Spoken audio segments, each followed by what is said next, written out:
Why can we trust the Bible? Was it man written? Let's vet this right now with facts. Last time we talked about who is God and why it matters. Today we are going to be talking about the Bible, how God chooses to reveal himself through the Bible and why we can believe it. I speak Jesus.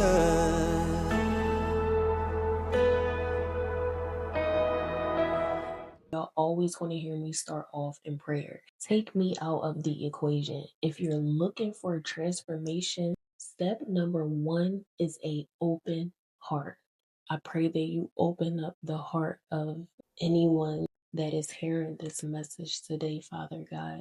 I thank you for joining us as we continue to learn about you, Father God. And I thank you in advance for everything that you are doing. In Jesus' name, amen.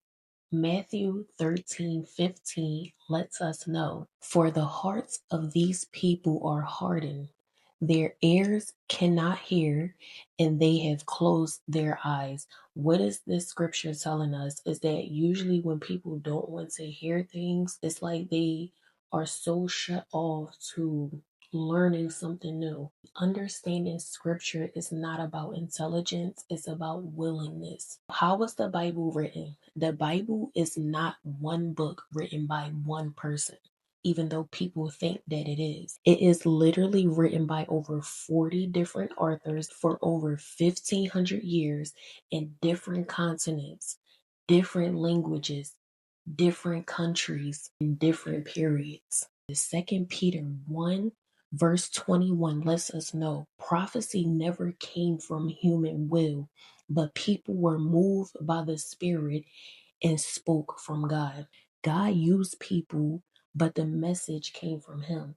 For example, if someone spoke about something far bigger than themselves and it came to pass, we recognize authority. Scripture does this on a divine level. Now connect what I said to scripture. Isaiah 46:10 lets us know only I can tell you the future before it even happens. God proves himself by speaking first, then fulfilling it later, so it's no question that it's him. Now, the Bible connects people hundreds of years apart. Authors in the Bible reference events and people they never met.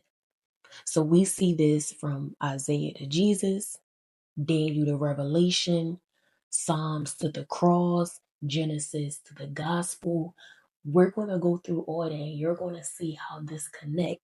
Understand the Bible is one big story. They actually broke it up into chapters so we can memorize scripture. Let's look at Revelation chapter 1 verse 1.